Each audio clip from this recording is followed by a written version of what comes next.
Bem, então, boa tarde, irmãos. Mais uma vez, vamos abrir lá na página 10 da sua apostila. Continuando aí o nosso estudo sobre a história e o distintivo dos batistas regulares. E vamos agora terminar essa parte falando sobre somos batistas. Se Deus quiser, a gente vai terminar, chegar ao fim dessa parte. E na próxima semana, aí vamos falar sobre batistas regulares. A gente vai abrir esse tópico, nesse tema sobre por que somos batistas regulares, né? Falando sobre somos igreja, somos batistas, vamos finalizar. E o último que é somos regulares. A gente vai entender o que é este conceito também, né? Não é mais ou menos, tá? Tem alguém ali fazendo assim, mais ou menos.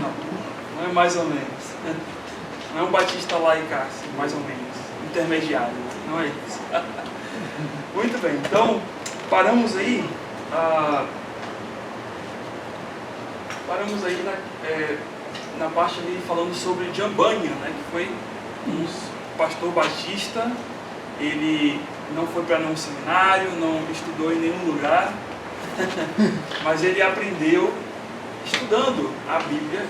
Ele era um autodidata e estudando a palavra de Deus, se aprofundando dela, ele se tornou, né, Deus o preparou e o tornou um pregador da palavra. E o restante da história você já deve conhecer, que ele foi preso porque ele praticamente pregava o evangelho, e as suas pregações, porque tinha um edito, né, do rei, em que as pregações elas deveriam passar por uma espécie de censura.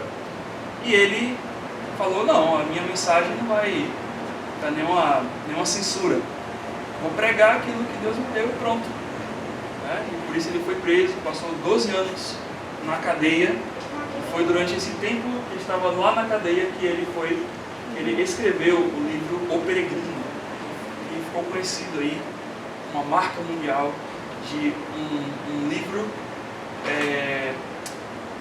cristão que foi mais vendido em todo o mundo, né, após a Bíblia, né, pela história, pelo conteúdo, pelo evangelho que esse livro carrega. Então, e lembra que quando ele chegou lá na gráfica, após ele ser solto, ele chegou lá na gráfica e entregou aquele material que ele havia escrito, e o dono lá da gráfica falou: o que é isso, né? Ele falou: olha, isso aqui é um pequeno manuscrito sem importância. E depois se tornou um dos livros mais lidos depois da Bíblia, né? Muito bem. Então, passando adiante, irmãos, chegamos aqui que, embora aí muitos batistas, aliás, muitos cristãos, né, eles eram a favor da liberdade religiosa, muitos batistas sofriam perseguições. Então, lembra, naquela época, era uma época que eles estavam ainda aprendendo, pós-reforma, né, a como lidar com a igreja, né? Então, lembra que em alguns países a igreja era aliada ao Estado, como a Suíça, como a Inglaterra, a Alemanha, tinha algumas coisas assim bem próximas, e eles começaram a perceber essa necessidade de poder se desligar do Estado. Então, essa ruptura causou perseguições, mortes, como a gente já tem visto aí, de inúmeras formas. E somente aí em 1666 cessaram as perseguições aos batistas na América do Norte. Então lembra que alguns saíram de lá da Inglaterra, da Europa, para ir lá para a América, porque lá era o local onde eles poderiam ter liberdade de cultuar, de pregar e tal, mas não era assim tanto lá na América, né? Tinha liberdade, tinha muito mais do que lá na Inglaterra, mas ainda assim tinha algumas perseguições. E só em 1666 que cessaram essas perseguições. Então lembra que os batistas surgem ali em 1609, depois aí de 60 anos que realmente eles cessam as perseguições. E eles cultuam livremente agora ao Senhor naquele local. E na Inglaterra, só em 1689 tá? Que eles de fato poderiam pregar sem medo de serem perseguidos, por causa do Edito de Tolerância, que era uma lei que o rei Guilherme III ele criou, ele fez, dando a liberdade para quem quisesse adorar a Deus e cultuar a Deus da forma que quisesse, digamos assim, né? Então, neste mesmo ano, em 1689, foi aprovada a Confissão de Fé Batista de Londres. E aqui é interessante, irmãos, porque essa, digamos assim, é a primeira confissão de fé mais importante da história dos batistas, né? Teve aquela primeira lá que a gente viu, que foi ali uma inicial, mas essa daqui é uma das maiores. Ela tem em torno aí de 36 artigos. E cada artigo é quase um artigo. um artigo mesmo, né? É muito grande, tá? Você pode baixar lá na internet, você vai ver que é um texto considerável, né? E note que, olha, foi em 1689, mas o que nessa foto aqui a gente vê o ano de 1677. Por quê? Essa daqui é uma cópia dessa declaração de fé, uma das primeiras cópias, né? Por que então 1677? Porque eles criaram, eles escreveram às escondidas uma declaração de fé, mas nunca puderam publicar, porque senão eles iriam saber sobre os batistas, né? Sobre essa organização que eles estavam formando, e poderia trazer algumas consequências de perseguição. Então eles mantiveram guardada até que em 1689 eles revisaram e fizeram a Declaração de Fé Batista de Londres, que é a segunda Declaração de Fé Batista de Londres, porque a primeira foi lá em 1677. Então eles iniciaram o projeto de fazer uma, né? E depois, ao longo do tempo, as perseguições, as lutas impediram deles poderem se reunir para poder fazer. Então eles deixaram o projeto até que nesse ano aqui eles completaram o projeto e entregaram uma confissão de fé. Então a gente percebe como era o nível de perseguição naquela época. Era uma coisa bem complicada, ao ponto de que realmente eles tiveram que deixar por quase 10 anos um projeto de confissão de fé de uma denominação que é a dos batistas, né, parada. Totalmente calvinista. Isso, ela era totalmente calvinista, né? A gente entende o contexto daquela época, por mais que os batistas, eles, no início, eles eram repartidos ali, né? Não tinha aquela divisão clara, assim, nós somos desse ponto aqui, ou nós somos daquele lado de lá, não tinha, né? Mas nessa declaração de fé, eles entenderam, praticamente essa declaração de fé, ela vem da declaração dos presbiterianos, de Westminster. Se você pega a história deles, você vai ver que é totalmente reformada a declaração de fé deles. Mas a dos batistas vão mudar nos pontos de batismo, né? Porque nós não batizamos assim, mas batizamos assim, né? E com relação à questão do governo da igreja, que para os presbiterianos eles têm uma forma de governo, os batistas têm outra forma de governo. Mas fora isso, alguns pontos práticos assim, a declaração é a mesma, só com algumas coisas de diferença, como essas que eu falei, mais práticas, tá bom? Então, mas ela, na sua soteriologia, na doutrina da salvação, ela é calvinista. Então, passando adiante, a primeira associação batista norte-americana, ela foi organizada então lá na Filadélfia, no ano de 1707. E aí foi o início da união das igrejas batistas, porque até então lembra que os batistas eram, eles fundavam suas igrejas e cada igreja era independente, tá? Mas eles sentiram essa necessidade de se unirem para poder o trabalho avançar, o trabalho ir para frente.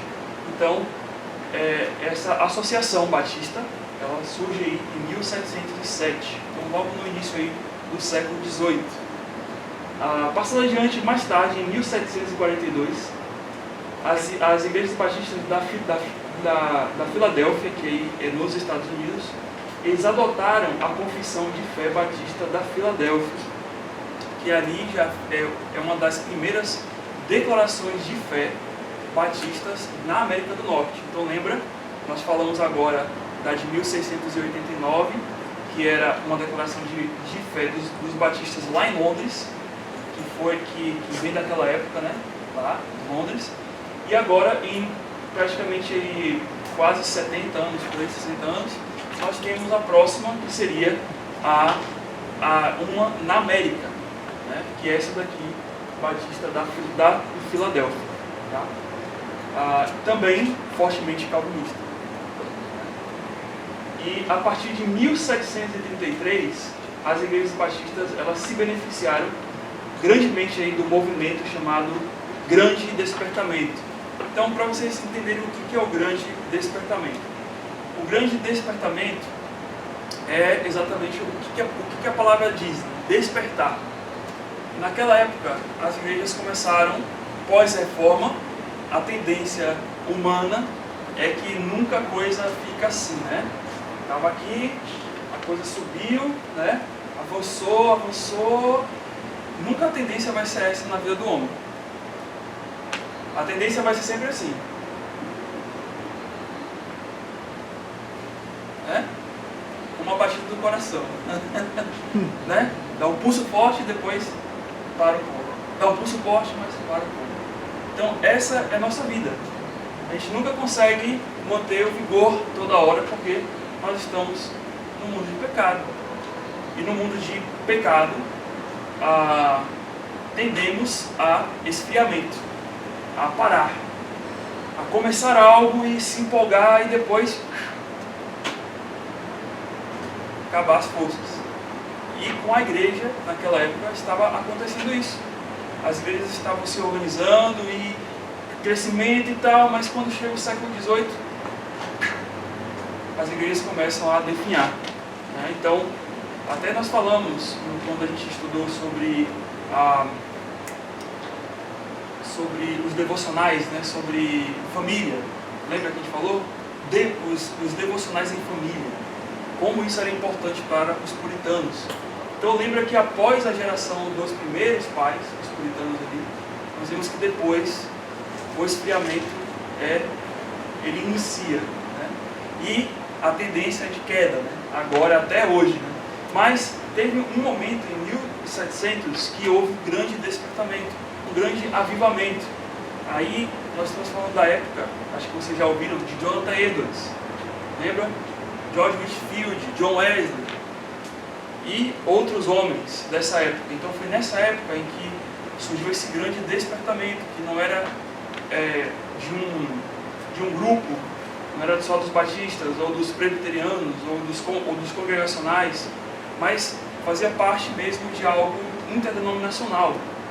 Um despertamento na América do Norte, na Inglaterra, em outras regiões, que levantou a igreja, que foi um boom para missões, um boom para poder abrir novas igrejas, para mais pessoas irem para o ministério, mais pessoas servindo a Deus e, sobretudo, uma igreja mais piedosa, uma igreja que ouvisse mais a voz de Deus, que estivesse mais perto de Deus e fizesse a sua vontade.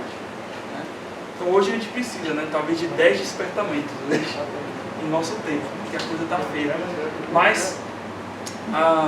Mas foi a partir, né, desse momento do grande despertamento que a gente consegue notar como as coisas começam a mudar do ponto de vista para os batistas. Foi ali que eles começaram a se expandir mesmo, até para outras regiões do mundo. Né? Então, continuando, já em 1789 foi promulgada a Carta Magna, a Constituição dos Estados Unidos, que garantiu a separação entre a igreja e o Estado. Então aqui nós vemos uma das primeiros países do mundo que vão fazer essa divisão já nessa época de 1700, igreja separada de Estado. Né? Como é hoje, né? O Estado é laico, a nossa. Né? Mas até um tempo atrás, até nessa época mesmo, o Brasil ainda era ligado a uma religião apenas. Né? a religião do império, que era o catolicismo. Então nós entendemos que essa separação ela começa a partir dali, né? Separar o Estado e... Passando adiante, nós temos aí que em 1825 a 1865, os batistas então eles vão enfrentar três problemas graves, problemas internos e externos, tá bom? Então o primeiro problema aí foram os hipercalvinistas. Então lembra que todas as declarações de fé, elas eram calvinistas, né? Tinha uma forte ênfase no calvinismo. Mas isso, de certa forma, começou a ser extremado, né? E as pessoas começaram a falar o seguinte: olha, se Deus escolheu todo mundo que vai ser salvo, então é o seguinte, o que adianta eu pregar? Né? Deus ele vai salvar independente se eu prego ou não, porque todo aquele que ele elegeu será salvo. Então, em resumo, seria esta ideia, tá? Então eles começam a ver que não existe a necessidade para fazer missões, não existe a necessidade para poder sair e pregar o Evangelho, porque se Deus vai salvar todo mundo que Ele quer, que Ele deseja, então não preciso fazer isso. Então, eles enfatizavam que não era preciso evangelizar as pessoas, pois os eleitos haveriam de ser chamados por Cristo de qualquer forma. E aí, como é que a gente combate isso? Essa ideia? 1 Coríntios 1, 21. Então, se você abre lá, 1 Coríntios 1, 21. Quem achar pode ler.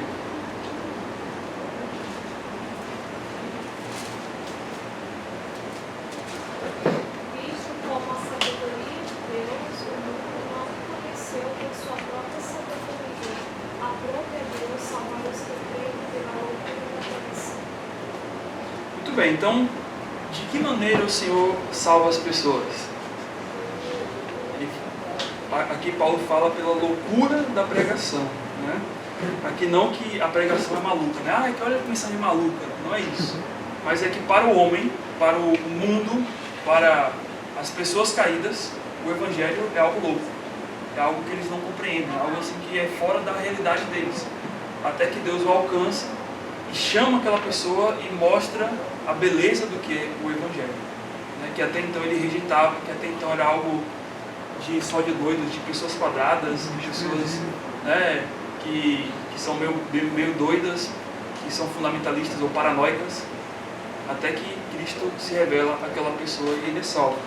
Mas aqui Paulo fala exatamente que aprove Deus salvar aos que creem pela loucura da pregação.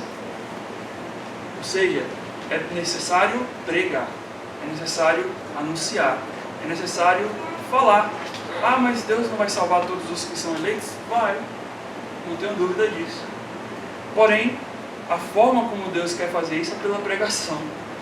Então, a minha parte, pelo que Ele diz, eu devo fazer, que é pregar. A nossa parte é essa, é pregar.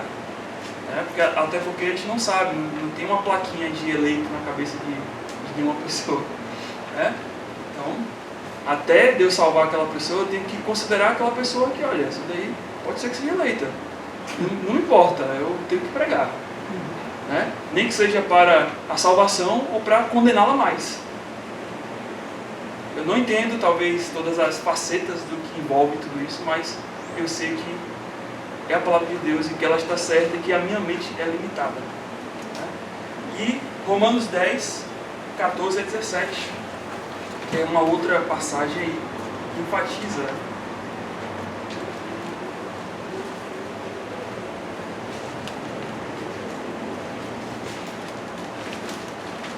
Romanos 10 o que, pastor? Romanos 10, versículo 14 a 17. Como pois invocarão aquele que não crê? E como crerão naquele de quem não ouviram? E como ouvirão, se não há quem lhes pregue? E como pregarão, se não forem enviados? Como está escrito: quão formosos os pés do que anunciam a paz, dos que anunciam as boas novas. Romanos 14. Romanos 10, do versículo 14 até o versículo 17. Então, podemos notar um texto muito claro falando sobre a pregação, que a fé, né, ela vem pela pregação. O crer aqui vem pela pregação da palavra. O que eles alegam com esse texto? Então, eles vão tentar, assim, hoje a gente não tem tanto como naquela época. Hoje a gente não tem. Tem algumas correntes ainda, mas são igrejas bem antigas, mas eles alegam assim que realmente esse texto aqui não quer dizer aquilo que literalmente ele está querendo falar, né? De que aqui Deus vai usar alguém para poder pregar, mas que não necessariamente é uma ordem para eu poder pregar. Algo claro, né? Então a gente tem isso daqui não foi um movimento assim grande, tá?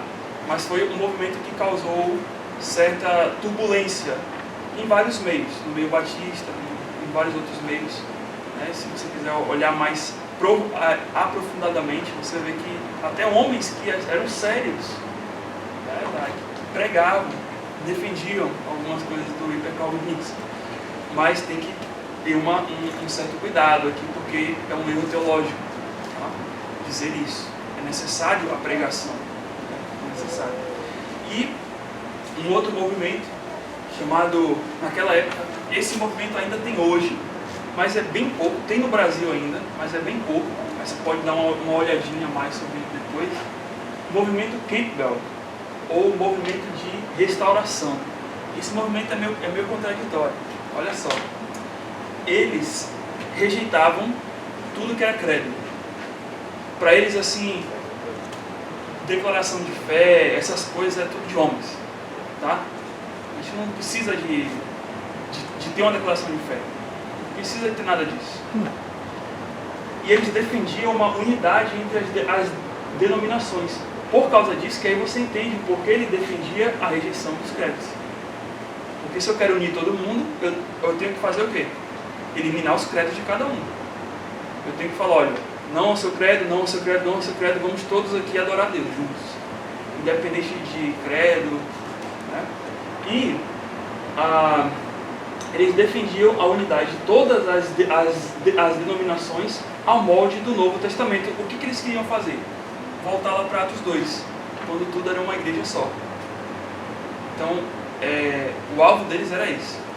Vamos voltar para tudo como era uma igreja só. Sem credos, do ponto de vista assim, de denominações. E vamos viver daquela forma ali, né? E eles criam, e aí é uma outra parte aqui que para a gente é contrário, eles creem no batismo para remissão de pecados, né? E não como um memorial. Então eles creem que a pessoa, quando se batiza, ali ela está apagando, ou ali está sendo quitado o seu pecado, remido o seu pecado. Então esse movimento de restauração, ou Campbell, porque foi o homem, eu não me lembro o primeiro nome dele, mas o sobrenome dele é Campbell. Esse homem, ele criou, né, exatamente este movimento. E como ele defendia a unidade das denominações, o que acabou acontecendo? Aquilo que ele pregava, dessa coisa de sectarismo, né, de batistas, presbiterianos e os outros aqui, né? Então, ele falava que isso aqui era errado. Só que o que aconteceu? Ele fundou uma nova igreja, com um novo nome chamado, né, Restauração. Então, irmãos, toda tentativa que as pessoas fazem de minar um grupo, achando que com isso eles vão voltar para o modo antigo, né, como eram, né? Claro, isso não é por algo de uma heresia, né, como foi durante a Reforma, que a ideia de Lutero, de Calvino, não era sair da igreja. Não, vamos sair não, né, eu quero reformá-lo, eu quero voltar aos princípios básicos e fundamentais da fé, né? Mas todo grupo que quer sair de um para poder abrir uma outra coisa, né, Então você já percebe que não é um movimento que está ligado a uma unidade ou para querer resolver alguma coisa. O que eles querem fazer é só mesmo se repartir. Eles têm divergências doutrinárias e eles saem, cada um sai e funda o seu próprio grupo. Então, com certeza, em nenhuma das igrejas daquela época, que eram crentes e fiéis, eles criam no batismo para remissão de pecados. Não existia isso naquela época, entre os batistas. Mas, os proponentes desse grupo aqui, eles defendiam doutrinas totalmente aversas. E essa questão de rejeição aos credos, realmente, no fundo eles tinham os credos deles. Porque se eu defino que o batismo é para remissão de pecado, já é um credo. Não é um credo? Se eu defino que as igrejas têm que ser unidas, já é um outro credo. É aquilo que eu estou crendo. Independente da sua fé, é um outro credo. Então, a gente nota como esses movimentos só vinham para minar, só para poder causar uma divisão mesmo. E um outro último aqui, que não tem nada a ver muito com coisas internas da igreja, tem a ver mais com algo externo, né? Que estava acontecendo na sociedade americana daquele tempo, que era a Guerra Civil Americana. E essa Guerra Civil, elas foram entre as colônias aí, né, do norte e do sul. Era uma guerra, eu sei que não está aqui o pastor Natan, nem o pessoal americano poderia explicar isso aqui melhor, né? Mas era uma guerra de disputas políticas, econômicas e sociais. Principalmente porque as colônias do norte dos Estados Unidos eram abolicionistas. Eles queriam eliminar a escravidão. E as colônias do sul eram escravocratas. Eles ainda mantinham pessoas escravas ali. Então, nessa disputa toda, isso causou uma perseguição também para com as igrejas, né? De certo modo, em que lado eles iriam se posicionar, né? Então, os do norte tinham essa facilidade maior, por terem um movimento mais abolicionista lá, mas os do sul tinham esse problema, porque tinham alguns pastores que defendiam a abolição, mas alguns da igreja não defendiam. E você nota exatamente esse problema, esse impacto que tinha naquela igreja, né? De trazer uma disputa política para dentro dela, uma disputa que era social para dentro dela. Não estou dizendo que realmente isso era algo não espiritual, né? Claro, tinha o seu caráter espiritual, essa questão da escravidão. Isso envolve, né? A gente sabe que é pecado, é um erro, né? Do modo como estava sendo feito ali. Alguns vão falar, mas a Bíblia defende a escravidão. Não defende a escravidão. Você tem uma outra forma de servidão, que não é essa como era, com maus tratos, com morte, com torturas, que eram feitas naquela época. A gente sabe, é totalmente diferente. Mas, por conta dessas disputas, dessas lutas, tivemos essas dificuldades dentro da igreja. Como hoje também, né? Estamos num país polarizado. De um lado o pessoal vermelho, do outro verde e amarelo. E aí as igrejas têm pessoas que apoiam esses dois tipos de grupos. E aí, como é que fica? Então, mais ou menos assim. Então tudo isso atrapalhou naquela época, tá bom? Mas a gente vai ver que pelas colônias do norte serem abolicionistas, isso de certa forma mostrava que as colônias do norte eram mais liberais e as do sul eram mais fechadas. E isso vai ser interessante na história dos batistas regulares. A gente vai chegar lá na frente e vai entender um pouquinho do porquê nós somos batistas regulares. O que aconteceu para que a gente pudesse ser chamado de batista regular, tá bom? Então, passando aqui adiante, entre 1780 e 1822, começa o movimento missionário entre os batistas. Então, lembra que nessa época aqui, ó, era o movimento ali já saindo do grande despertamento, lembra? 1783 ali, e você vê a expansão das igrejas, o pessoal saindo e pregando, mesmo com os hipercalvinistas, mesmo com movimentos que queriam destruir ou minar as igrejas, como o movimento Campbell, mesmo com a guerra civil acontecendo, mas há uma expansão do Evangelho. Nos momentos mais terríveis, há uma expansão do Evangelho acontecendo, né?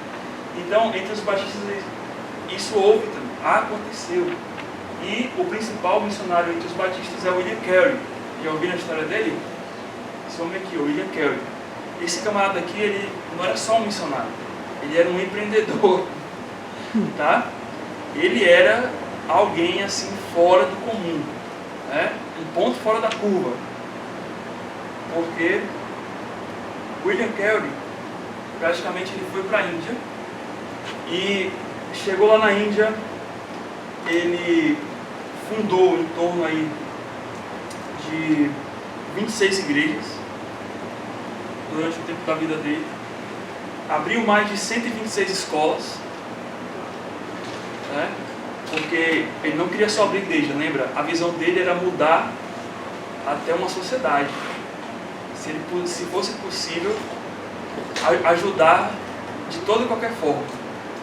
Além disso, ele traduziu a Bíblia para 44 línguas e dialetos, né? Línguas e dialetos que tinham lá na Índia e em regiões ali próximas, né? Esse homem, ele fundou um jornal lá na Índia. Ele fundou um hospital, um dos primeiros hospitais lá na Índia.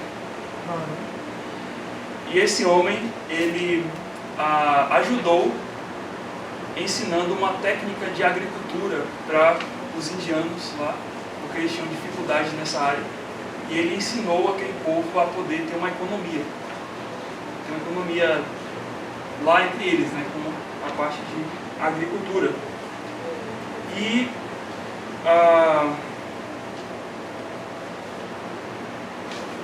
na história que a gente olha, né, a vida dele, a gente percebe que esse homem teve muitas lutas. Quando ele chegou lá na Índia não foi fácil. Ele chegou lá na Índia e um dos primeiros a serem convertidos demorou aí anos. 5, 10 anos. Até que a primeira alma viesse a crer. Então, a gente nota como pessoas como essa, né, eles saíram de um local com conforto, saíram de um local onde eles tinham tudo, como William Carey, que saiu da Inglaterra, e foi para um local onde não tinha nada, e fez daquele local algo para a glória de Deus. Mas não algo assim pontual, né? Não numa igreja só apenas, mas numa sociedade.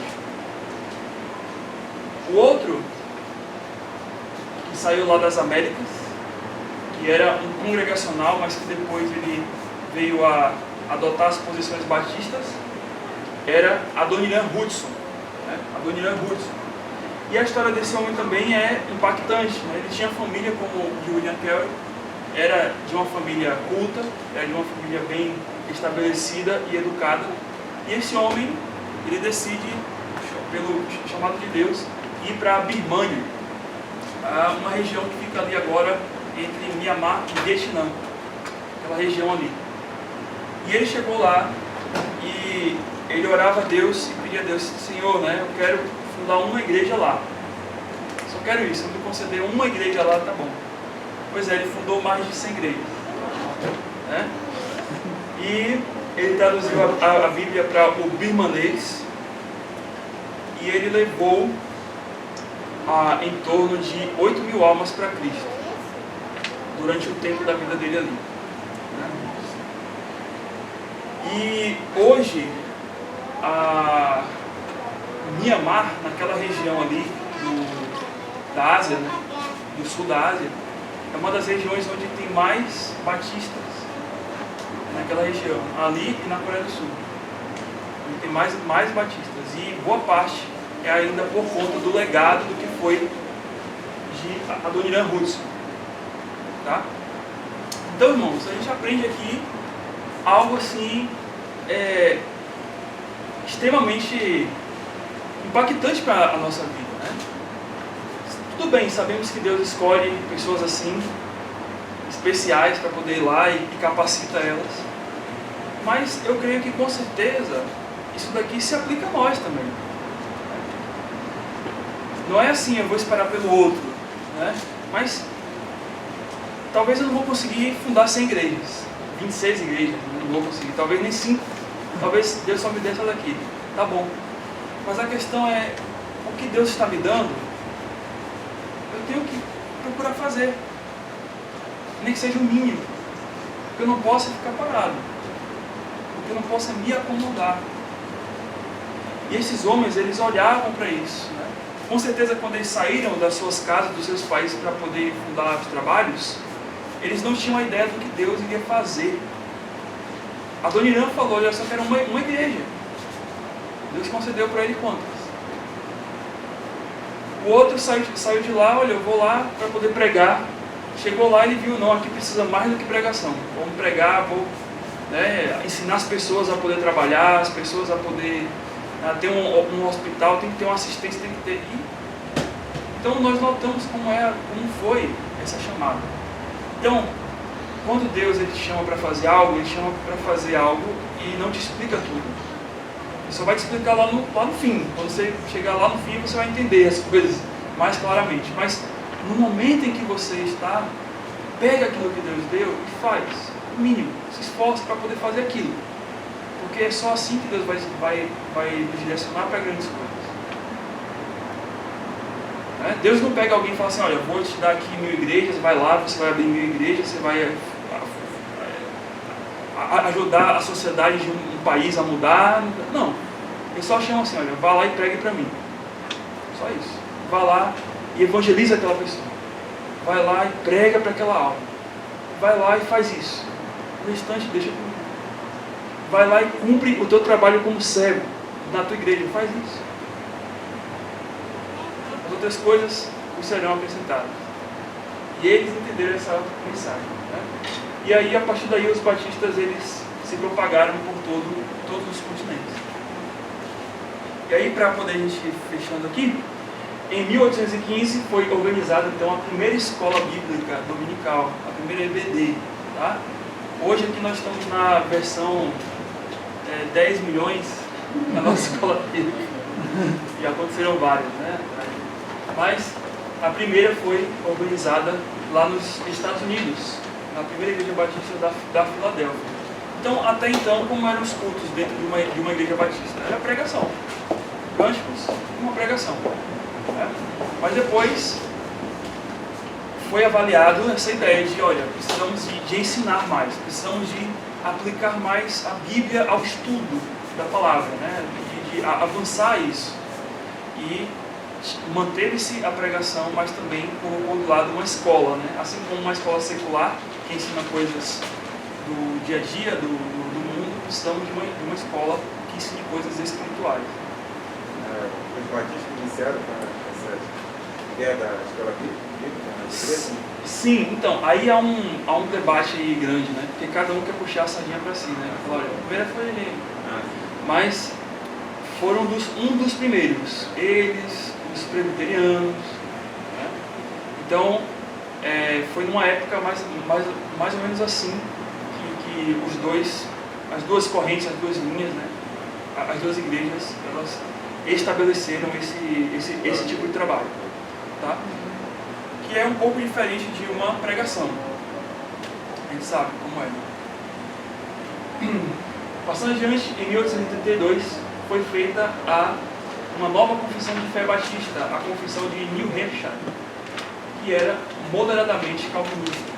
Então essa declaração ela era mais curta, era uma declaração mais concisa, tinha só 17 artigos e eram só algumas frases de 4 ou 5 linhas, mas ela pouco falava sobre o calvinismo, assim, pouco enfatizava as doutrinas do calvinismo. Ela só cita, em toda ela só cita uma vez a palavra eleição. Né? Mas a ideia era fazer algo sucinto para que pudesse ser ensinado. Né? Porque você estudar 32 artigos de fé, que levavam 2 ou 3 páginas, para muita coisa. Então, para poder o ensino ficar mais fácil para as pessoas, então eles definiram em pontos assim, tá? Então, mas ela ainda era calvinista, tá bom? E em 1845 organizou-se a Convenção Batista do Sul dos Estados Unidos e só em 1907 a Convenção Batista do Norte. E dentre as duas convenções aí, então lembra, né? Sempre teve essa divisão entre o Norte e o Sul dos Estados Unidos. Lembra que havia essa divisão por conta da sociedade, da mentalidade que tinham essas duas regiões do lá. Então a do Norte era mais liberal, a do Sul era mais conservadora, né? E tiveram essa briga e essa guerra toda. Mas o interessante é que, dentre essas duas convenções, a do Sul foi a que cresceu mais. Não sei porquê, era talvez a que mais tinha dificuldades, mas a do Sul foi a que cresceu mais, né? Enquanto a do Norte era uma convenção mais aberta, tá? E a do Sul era mais fechada. E essa daí foi a que se expandiu mais. E além aí da divisão dos batistas, como nós conhecemos, né, que lembra que os primeiros batistas foram chamados de batistas gerais e depois desses surgiram um outro grupo chamado batistas particulares, que era aquela diferença lá, né? Lembra? Que era um seguia a linha dos arminianos, os batistas gerais, e o outro seguia a linha dos presbiterianos, aliás, dos calvinistas, que eram os batistas particulares. E aí nós notamos que eles tinham ideias diferentes quanto a isso, mas praticamente outras ideias, outros grupos começaram também a surgir. E nós temos aí os super batistas, né, ou batistas que eram os hipercalvinistas, que surgiram nessa época aí, né, que eles eram chamados de batistas primitivos, tá? Não era porque eles eram homens da caverna que tinham, né, um bastão na mão e, né, mas é primitivo na ideia de que eles eram antimissionários, tá?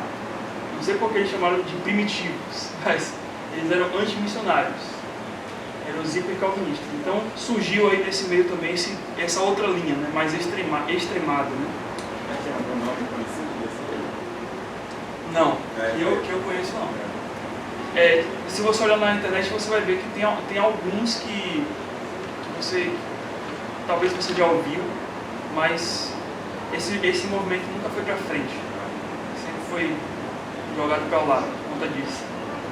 E aí no século XIX, os batistas eles eram constituídos aí por 3 grupos distintos. Então, quando chega o século XIX, que seria aí os anos de 1800, então a gente vê 3 tipos de batistas, 3 grupos de batistas, né? Então lembra os batistas gerais e batistas particulares. Então eles acabaram recebendo nomes diferentes. Então, o primeiro grupo eram os batistas da convenção, que eram os batistas que estavam junto aí, né, desses batistas da convenção, eles estavam aí os batistas particulares e estavam os batistas gerais. Então, os dois estavam juntos, aliás, desculpa, os batistas particulares. E eles eram divididos em 2 convenções, a do Norte e a do Sul. Então, os batistas da convenção, eles formam a união dos batistas particulares, digamos assim, né? Aqueles que acreditavam nas doutrinas do calvinismo.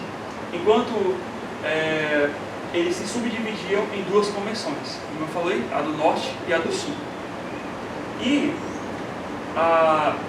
tinha alguns desses que estavam nessa convenção que eram hipercalvinistas, mas bem poucos, mas que estavam ali nessa convenção chamada de Batistas da Convenção, desse grupo.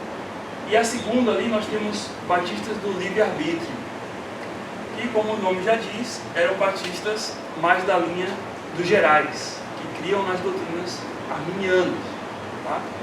Ou seja, na perca da salvação, de que o homem realmente ele é depravado, mas ainda há algo nele em que ele pode responder ao chamado de Deus. Ele não está totalmente, ou no conceito dos calvinistas, ele não está morto completamente, está caído, mas ele não está parado e não consegue ouvir a Deus. Ele consegue ainda.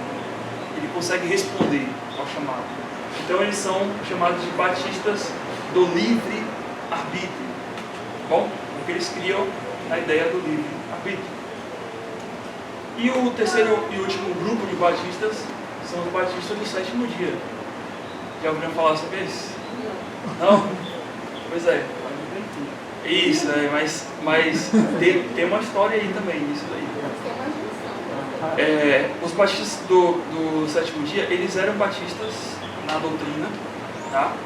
Mas a única mudança que tinha era a questão do dia de cultuar a Deus, que para eles entendiam que era o sábado, que não era domingo. Então eram batistas meio que judeus, né? E adotavam algumas coisas. Então foi a partir deste movimento chamado de batistas do sétimo dia que mais tarde veio um homem chamado George Miller, que foi uma pessoa que estava nesse grupo desses batistas, que ele saiu desse grupo por conta de problemas também, e ele fundou os Adventistas do sétimo dia, tá? Juntamente aí com a Ellen White. Então, os batistas do sétimo dia, eles não são adventistas. Eles não são, porque eles rejeitam os ensinos de Ellen White, as revelações de Ellen White. Mas eles só têm essa questão em comum com os adventistas, porque eles acreditam que a adoração a Deus deve ser no sétimo dia. Mas eles creem que é a salvação também? Creem na salvação, né? Você tem que crer que é o sábado? Isso, tem que crer no sábado. O Não, sábado você não é salvo. Ou é só o dia mesmo? Não. Crer no sábado, você tem que defender a questão do sábado. Né? Batista. Então qual a diferença? Oi? Então qual seria a diferença? Que basicamente essa é a base.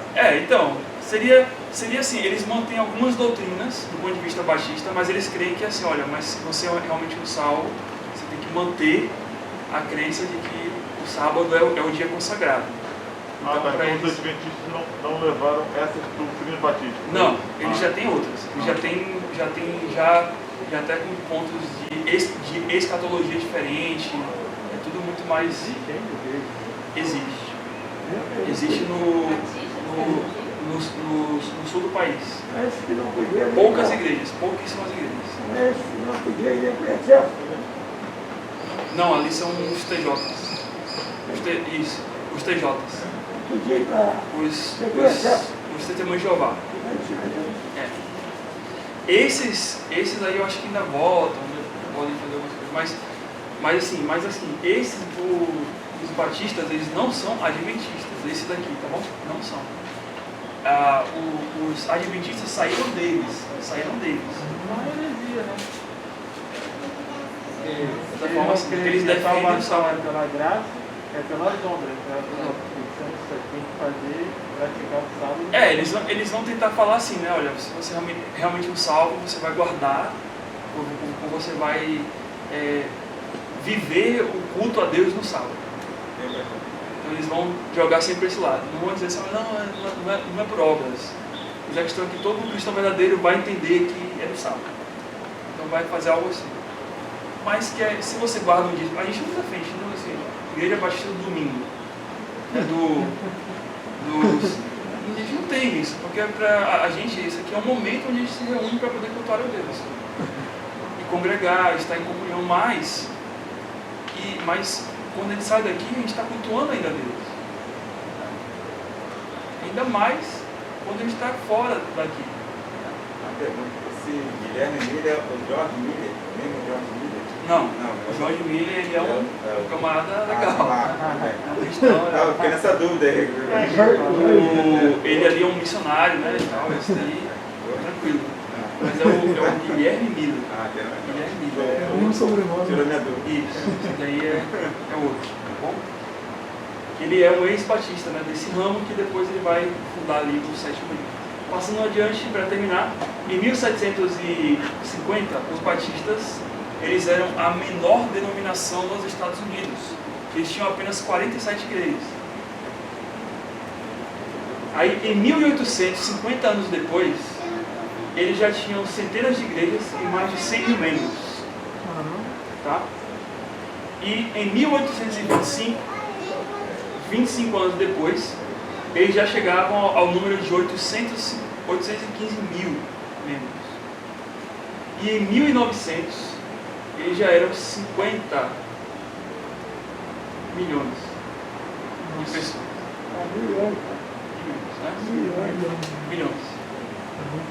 Então, você vê que em um curto espaço aí de séculos, em 150 anos, os batistas nos Estados Unidos se tornaram a maior igreja dos Estados Unidos. Hoje eu não sei se ainda é, eu sei que ainda tem uma parcela muito importante, né, de crentes batistas lá, mas ela já foi uma das maiores. Fechando, em 2020, segundo o pesquisador aí, Sebastian Fett, do Centro Nacional de Pesquisa Científica da França, o movimento teria cerca de 170 milhões de pessoas, membros, digamos assim, né, de alguma igreja batista, em todo o mundo. Claro, a gente sabe que é um dado estatístico, a gente sabe também que 170 milhões tem alguns ali que não são salvos, né? Infelizmente, mas que fazem parte de alguma igreja batista. E ela está presente em 126 países e com mais de 400 mil igrejas batistas. Aqui acho que as regulares do Brasil chegam em torno de 800. Qual a denominação das igrejas? Eu acho que os batistas têm assembleanos, presbiterianos, acho que são essas igrejas assim. São maioria dos Estados Unidos. Batistas têm muito. E além de igrejas, né, os batistas são conhecidos principalmente pela questão de escolas, né, lembra? EBD, né, escolas, faculdades, seminários, hospitais, orfanatos e centros de recuperação em todo o mundo. Claro, a gente não tem esse dado aí, né, mas...